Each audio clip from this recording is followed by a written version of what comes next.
우리가 잃어버린 것들이라는 글이 있어서 몇 가지를 여러분에게 소개합니다.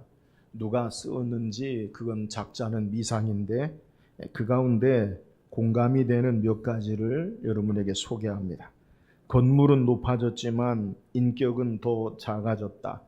고속도로는 넓어졌지만 시야는 더 좁아졌다. 소비는 많아졌지만 더 가난해지고 더 많은 물건을 사지만 기쁨은 줄어들었다. 집은 커졌지만 가족은 더 적어졌다. 더 편리해졌지만 시간은 더 없다. 학력은 높아졌지만 상식은 부족하고 지식은 많아졌지만 판단력은 모자란다. 전문가들은 늘어났지만 문제는 더 많아졌고 약은 더 많아졌지만 건강은 더 나빠졌다. 이익은 더 많이 추구하지만 관계는 더 나빠졌다. 여가 시간은 더 늘어난 것 같지만 마음의 평안은 줄어들었다.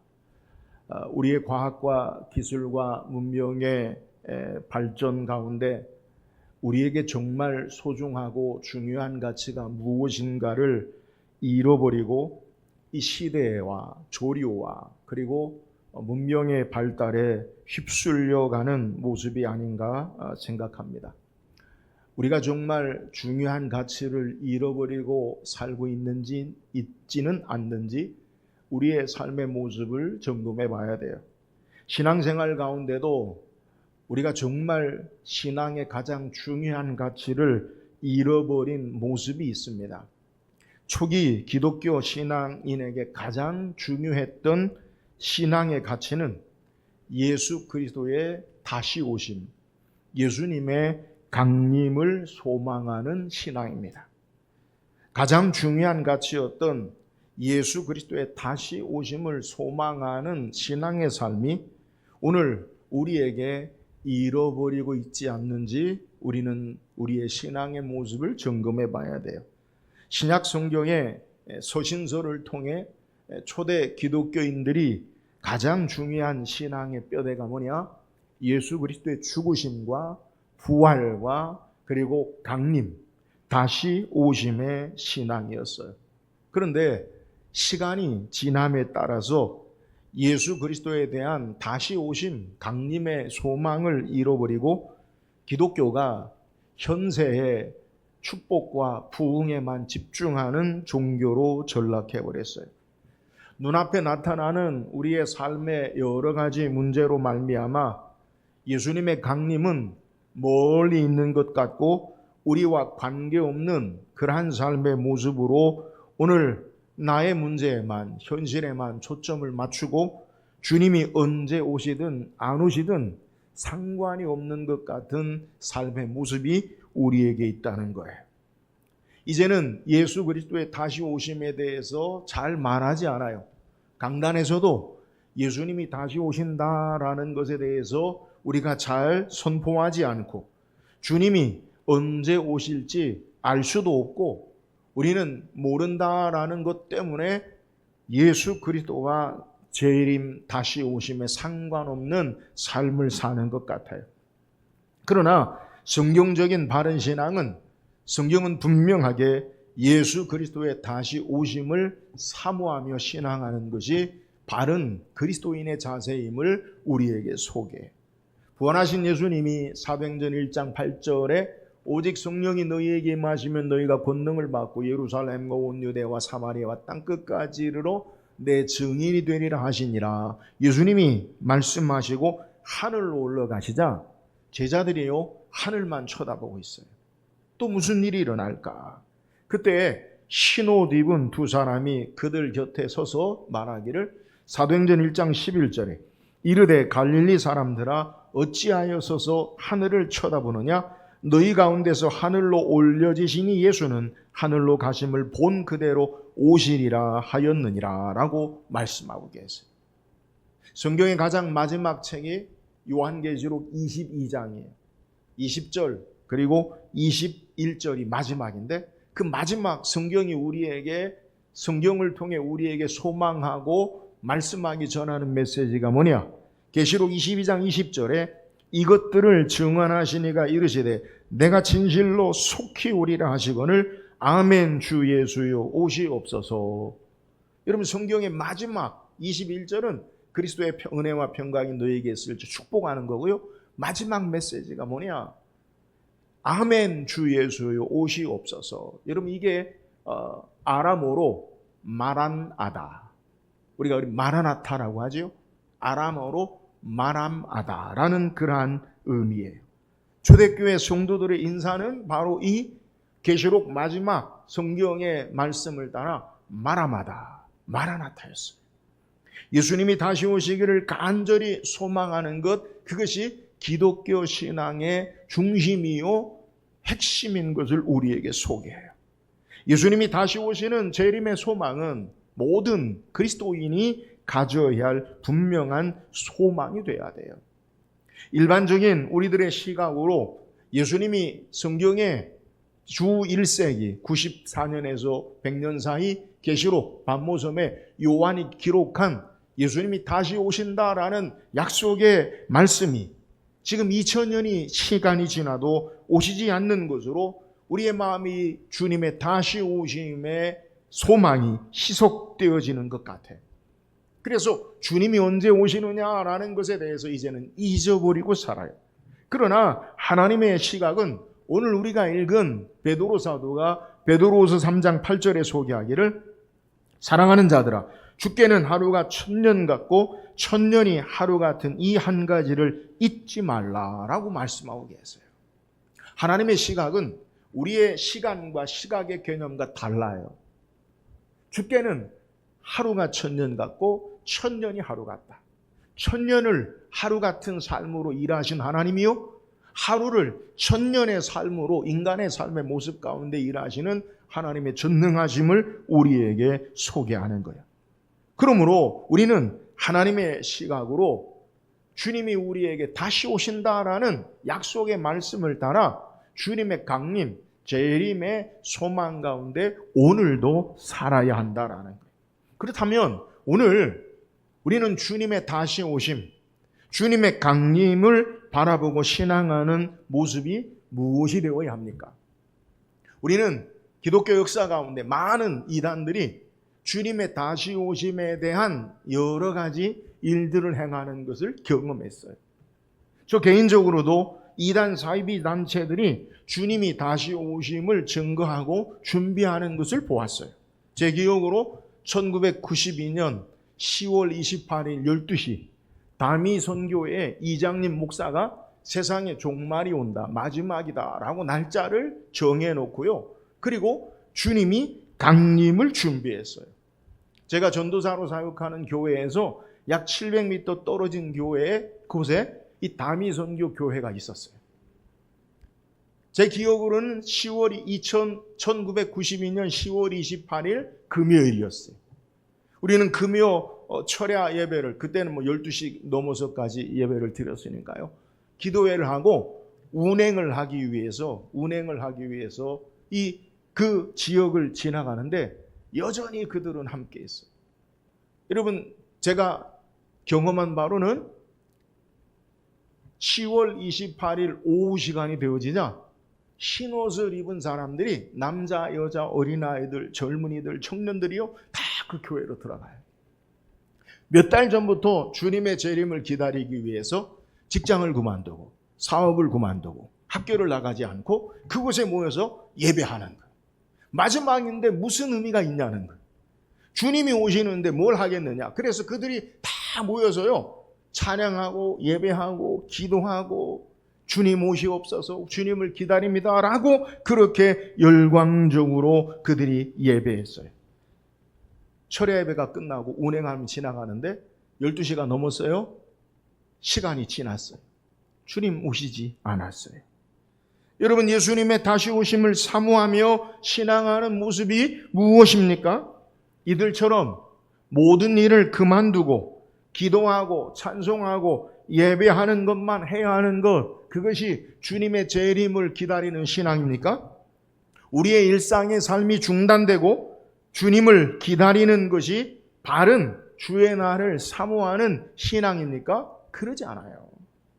오늘 성경은 이처럼 주님이 다시 오시는 주님의 강림, 주님의 재림을 소망하는 성도의 구체적인 신앙의 모습이 무엇이 되어야 하는지를 우리에게 소개해요.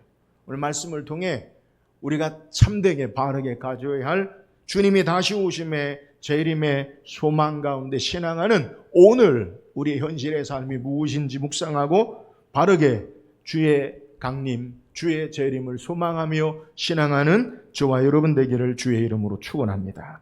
그렇다면 주님의 재림을 소망하는 참된 신앙의 모습이 무엇이 되어야 합니까? 오늘 14절 한번 읽어보세요. 14절입니다. 시작. 그러므로 사랑하는 자들아 너희가 이것을 바라보나니 주 앞에서 점도 없고 흠도 없이 평강 가운데서 나타나기를 힘쓰라. 이 말씀은 주님의 강림이, 주님의 재림이 세상의 마지막이죠. 세상의 끝이지요. 그날이 평강 가운데 되기를 힘쓰는 신앙의 삶을 살아라. 주님이 다시 오심이 우리에게 평강이 되기를 힘쓰는 신앙의 모습을 우리에게 소개하고 있어요. 오늘 주님의 다시 오심이라는 것, 오늘 베드로 사도가 우리에게 소개했듯이 보이는 세상이 불에 풀어지듯이 모든 것이 풀어지고 우리는 새하늘과 새 땅을 바라봐요. 종말이에요. 예수님의 다시 오심, 그것이 세상의 끝이에요. 예수님은 우리에게 세상의 종말에 대해서 자세하게 마태복음 24장에 기록하고 계세요. 근데 그 종말에 관해서 어떠한 삶을 우리가 깨어서 준비해야 되느냐라는 것을 비유로 말씀하시는데 마태복음 24장 44절에서 51절에 두 종에 대한 비유로 종말에 주님을 맞이하는 자세에 대해서 우리에게 소개해요. 어떤 주인이 두 종에게 자기의 삶을 맡겨요. 한 사람은 충성되고 지혜 있는 종이 되어서 이 사람은 때를 따라서 양식을 나눠주고 주인의 모든 것을 잘 관리해요. 그리고 주인이 돌아올 때 이렇게 하는 것을 보고 복이 있으리로다 하고 주인의 모든 소유를 착하고 충성된 모습으로 행하는 모습을 소개해요. 또 하나 악한 종에 대해서 소개해요. 악한 종은 주인이 더디 오리라고 생각하고 동료들을 학대하고 때리고 술친구와 더불어 먹고 마시다가 생각지 않은 때에 주인이 와서 이 악한 종을 엄히 때리고 외식하는 자의 같은 벌에 처하게 됨을 예수님이 말씀하고 계세요.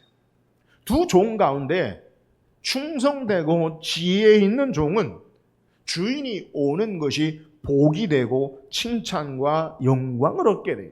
여러분 이게 바로 주님의 오심이 평강 가운데 맞이하는 의미를 소개해요. 종에게 주인이 오는 것은 평강이에요.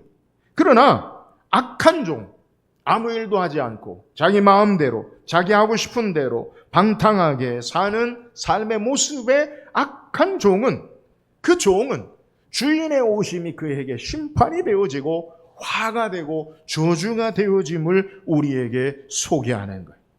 예수님이 다시 오시는 재림이 축복이 되고 충성되고 지혜로운 종이 되어 평강 가운데 나타나기를 힘쓰는 삶의 말씀의 의미가 바로 여기 있어요. 오늘 베드로는 이것을 우리에게 뭐라고 소개하냐면 점도 없고 흠도 없이 평강 가운데 나타나기를 힘쓰라.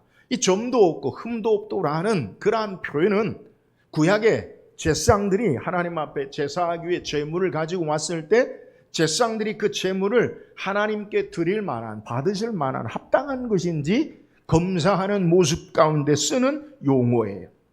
하나님의 심판대 앞에서 깨끗하고 도덕적으로 순결한 버림받을 것이 없는 순전한 신앙으로 평강 가운데 주님을 맞이할 것을 우리에게 말씀하는 거예요.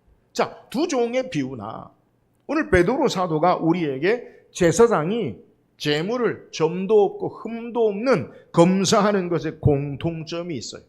그건 뭐냐? 그 기준이 있어요. 기준이. 착하고 충성된 지혜로운 종의 기준이 있고요. 점도 없고 흠도 없는 제물을 하나님 앞에 드리는 제사장이 검수하는 기준이 있어요. 이런 그것이 뭐예요? 하나님 말씀에 주의 뜻을 따라서 충성되고 지혜롭게 주의 말씀을 따르는 모습이 있어야 된다는 거예요. 순결한 비난받을 것이 없는 평강 가운데 예수님이 오시기를 소망하라라는 말씀의 의미가 바로 여기 있어요. 예수 그리스도를 통해 우리에게 구원의 은혜가 있음을 바로 알고 하나님의 뜻 가운데 하나님 말씀 앞에 하나님께 초점을 맞추고 주의 뜻을 행하는 삶이 비난받을 일이 없는, 예수님 앞에 점도 없고 흠도 없는 이렇게 평강 가운데 주님의 오심을 준비하는 신앙의 삶임을 우리에게 소개하는 거예요. 사랑하는 여러분, 우리가 어떤 삶을 사느냐? 하나님의 말씀과 뜻에 초점을 맞추고 사는 지혜롭고 충성된 자들이 되기를 주의 이름으로 축원합니다. 내 마음대로, 내가 하고 싶은 대로, 내가 원하는 대로의 삶은 악한 종으로 주인의 오실 때에 화가 되고 평강이 되지 못하는 거예요.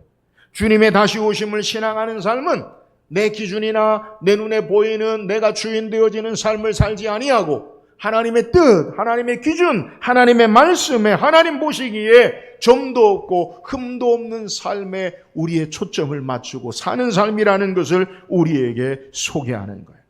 하나님께서 우리에게 주시는 은혜 가운데 우리의 삶의 신앙의 삶의 목적이, 우리의 삶을 사랑하는 삶의 모습이 하나님 뜻을 따라서 주의 말씀을 따라 주님의 오심을 사모하며 신앙함으로 마라나타 주 예수의 오시옵소서, 주님의 오심을 사모하며 주의 강림을 사모하며 신앙하는 저와 여러분 되기를 주의 이름으로 축원합니다. 또한 우리가 어떻게 신앙하는 삶이 주님의 오심을 사모하며 신앙하는 삶입니까? 오늘 15절 말씀 한번 읽어보세요.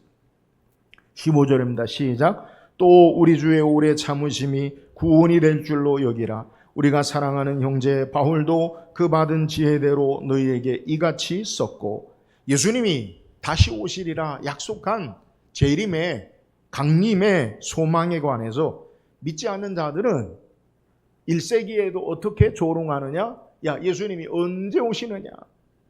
이렇게 시간이 지체되는데 예수님이 다시 오심이 없다라고 그렇게 왜곡해요.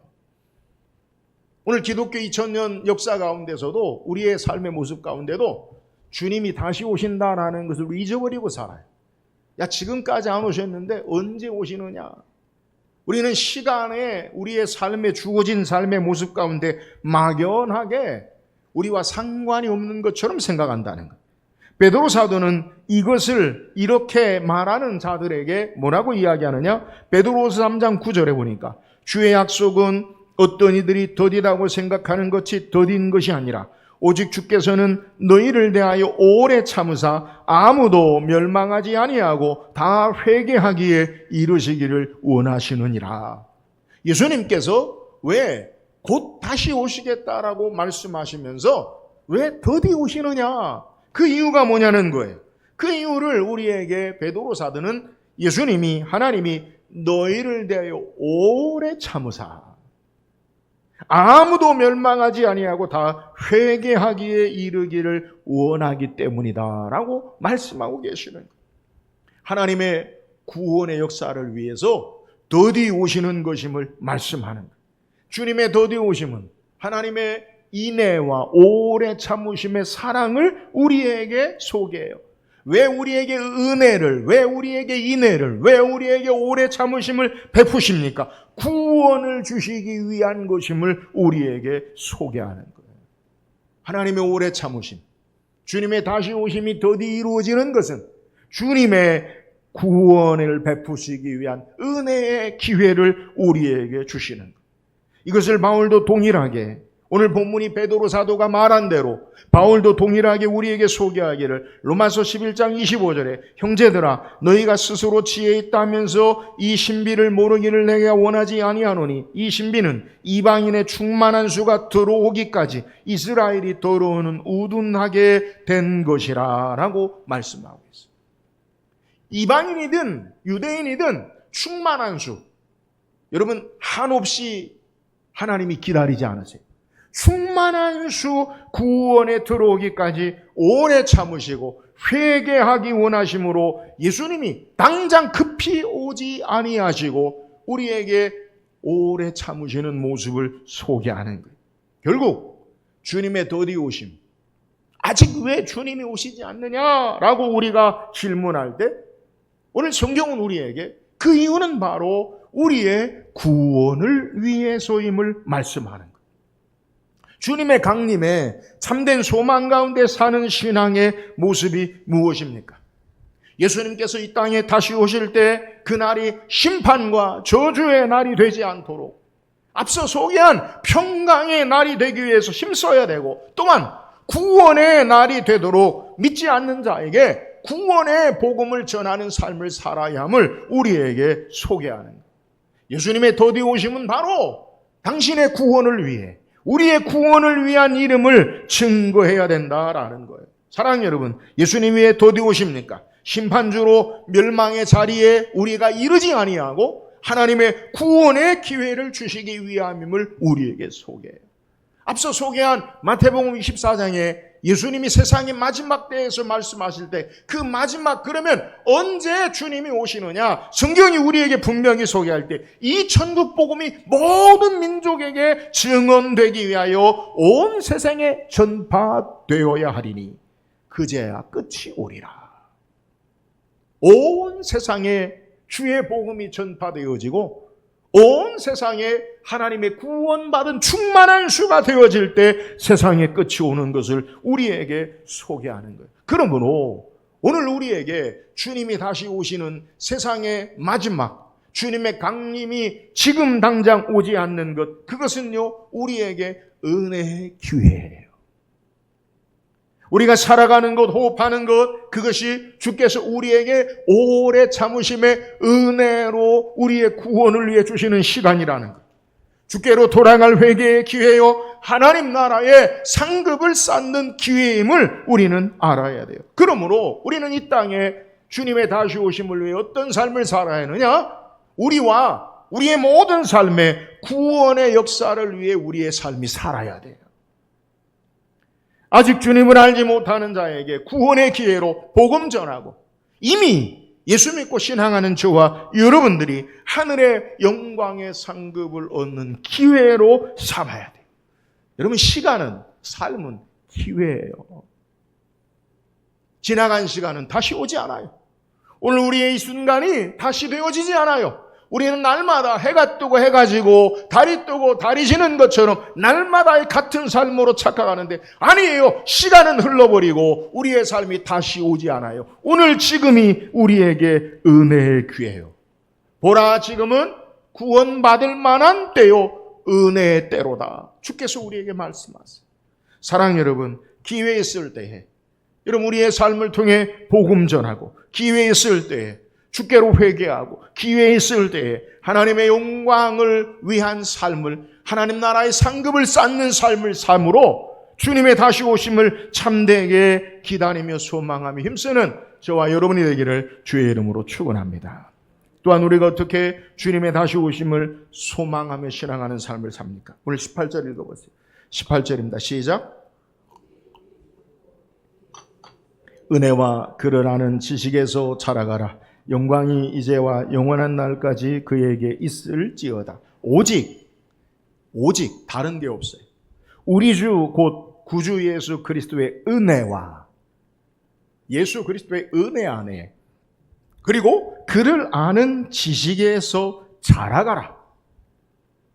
여러분, 우리는 예수 그리스도의 은혜와 그를 아는 지식에까지 성숙한, 자라가는 신앙의 삶이 주님의 다시 오심을 사모하고 힘쓰는 신앙이라는 것. 주님의 재림을 사모하며 소망하는 신앙은 예수 그리스도의 은혜와 그를 아는 지식에까지 성장하는 것임을 우리에게 소개해요. 예수님을 더욱 알고 그의 은혜를 더욱 아는데 우리는 신앙의 삶이 성장해야 돼요. 여러분, 신앙은 어제보다 오늘이 더 나아져야 되고, 어제보다 오늘이 주님을 더욱더 깊이 체험하고 깨닫고 알고 주님의 모습으로 닮아지는 것, 이게 바른 신앙의 재림의 소망을 사모하며 신앙. 우리의 신앙생활 가운데 어떤 분들은 과거의 추억을 회상하며 사모하는 자들이 있어요. 주님을 만나는 감격과 뜨거움을 잊어버렸다. 여러분, 바른 신앙이 아니에요. 우리의 신앙이 연수가 되어지고 신앙이 우리의 삶이 자라갈수록 예수님을 더 깊이 체험하고 예수님을 더 깊이 알고 예수님을 더 깊이 우리의 삶 가운데 확증하며 성숙한 신앙의 삶을 살아야 돼요. 우리가 어떻게 이 예수님을 더욱더 깊이 체험하고 성숙한 신앙의 삶을 살 수 있습니까? 오늘 베드로는 우리에게 예수 그리스도를 아는 그리스도의 은혜와라고 소개하고 있어요. 그리스도의 은혜. 여러분, 은혜가 뭡니까? 그리스도의 은혜라는 것, 예수님이 나를 사랑하셔서 나를 위해 죽으시고 구원하신 역사를 바르게 깨닫는 것, 이 은혜의 출발이죠. 이 예수님의 은혜를 알면 우리의 삶이 어떻게 됩니까? 예수님이 크게 보이고 나는 없어지죠.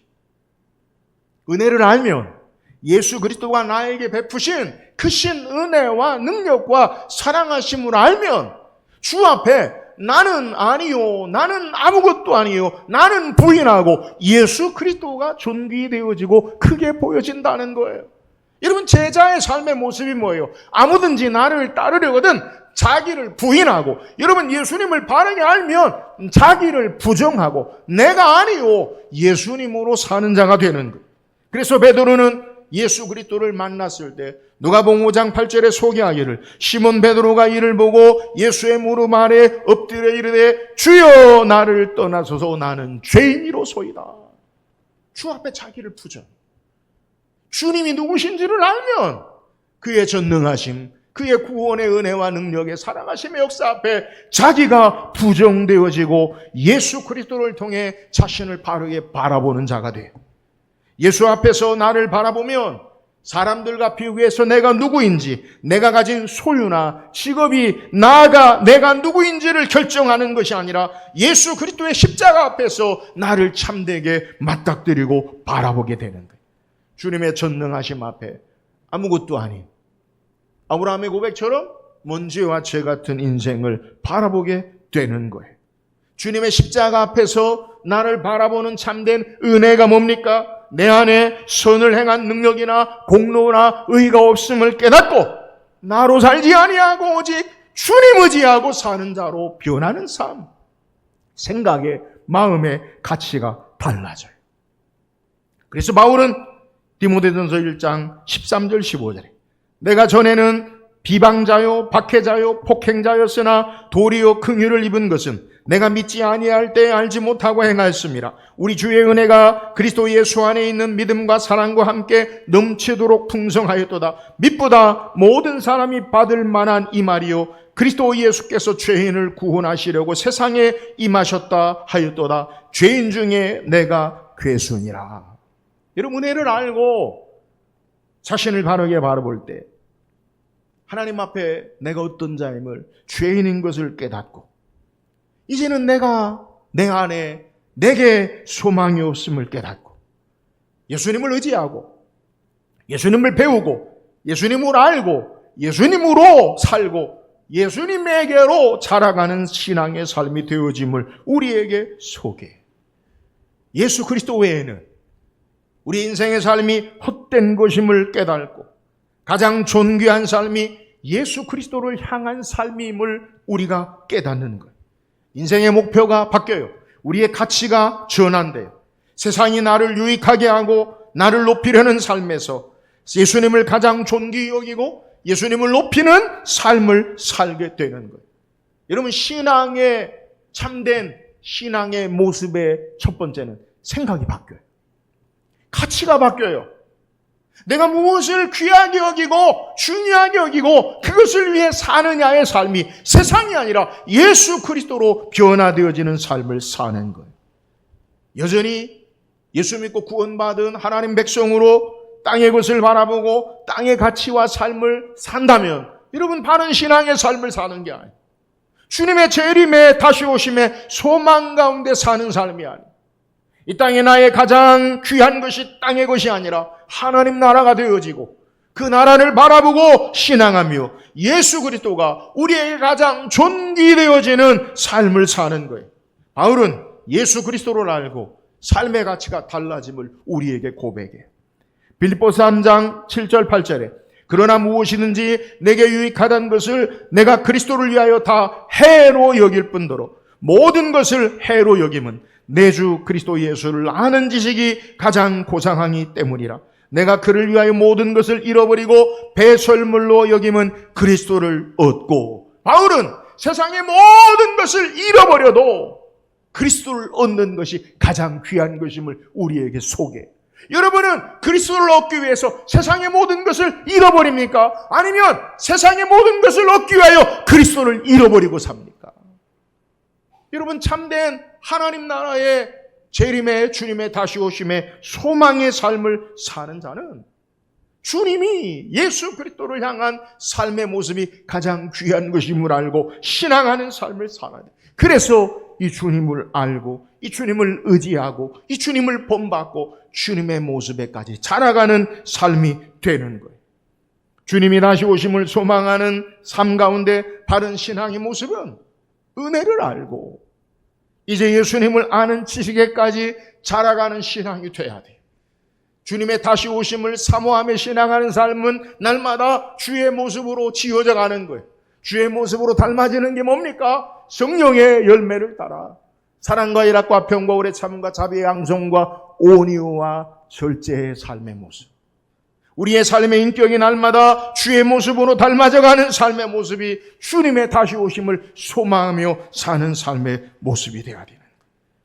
주님을 아는 은혜 깊이 체험되어서 나 자신을 바르게 알고 오직 예수 그리스도가 우리의 삶의 목적이 되어지는 삶의 모습, 이것이 바로 주님의 다시 오심을 소망하는 삶의 모습이에요. 사랑하는 여러분, 날마다 주님의 은혜 가운데 나를 알고 나를 바르게 깨닫고 더욱 주님 의지하고 주님을 본받고 예수 그리스도에까지 자라가는 참된 소망 가운데 사는 저와 여러분 되기를 주의 이름으로 축원합니다. 오늘 성경 우리에게 우리가 잃어버리고 가장 중요한 신앙의 가치로 깨달아야 할 주님의 강림, 파루시아, 다시 오심, 재림의 소망 가운데 삶을 살기를 우리에게 권면해요. 여러분, 우리는 이 땅이 보이는 삶이 전부가 아니라 주님이 다시 오심을 소망하며 사는 자가 바른 신앙의 삶이에요. 기독교의 핵심 신앙의 가치는 예수 그리스도의 죽으심과 부활과 다시 오심. 오늘 주님의 다시 오심을 어떻게 사모하며 힘쓰는 신앙의 삶을 이 땅에 살아갑니까? 주님의 다시 오심이 평강 가운데 오기를 힘써야 돼. 그게 뭐예요? 착하고 충성되고 지혜로운 자처럼 하나님의 뜻을 따라 하나님 말씀을 따라 사는 삶이 돼야 돼요. 내 마음대로 내 멋대로 내가 하고 싶은 대로 이 세상을 살라고 하나님이 우리를 이 땅에 생명을 주신 것이 아니라 하나님의 뜻을 따라 하나님 말씀을 따라 주의 모습으로 지어져 가는 자의 삶으로 이 땅의 삶을 살라고 우리를 주께서 기회와 은혜를 주신 거예요. 사랑하는 여러분, 날마다 하나님 말씀과 뜻을 따라 평강 가운데 주님의 오심을 사모하며 신앙하는 자가 되기를 주의 이름으로 축원합니다. 주님의 오심을 어떻게 우리가 사모하며 힘써야 합니까? 주의 오심이, 오래 참으심이 우리에게 구원이 될 줄 알고 구원의 역사를 위해 힘써야 돼요. 삶의 기회가 하나님의 구원의 기회예요. 삶의 기회가 하나님의 상급, 하나님 나라의 상급의 은혜의 기회예요. 오래 참으심으로 구원의 역사를 이루게 하시기 위한 것을 깨달아야 돼요. 오늘 우리를 통해 하나님의 구원의 역사가 풍성하게 되어지고 우리를 통해 하나님의 구원의 역사가 증거되어지므로 주님의 다시 오심을 소망하며 사는 저와 여러분 되기를 주의 이름으로 축원합니다. 우리가 어떻게 주님의 다시 오심을 소망하며 이 땅의 삶을 살아야 합니까? 예수 그리스도의 은혜와 그를 아는 지식에까지 날마다 자라가야 돼요. 주님을 바르게 하는 은혜 앞에 내가 어떤 자이심을 알고 나로 살지 아니하고 주님 의지하고 살고 주님을 본받아 주님에게까지 자라가는 성장하는 성숙한 신앙의 주님을 아는 지혜까지 자라감으로 참된 주님의 다시 오심을 소망하며 사는 우리 모든 성도 되기를 주의 이름으로 축원합니다.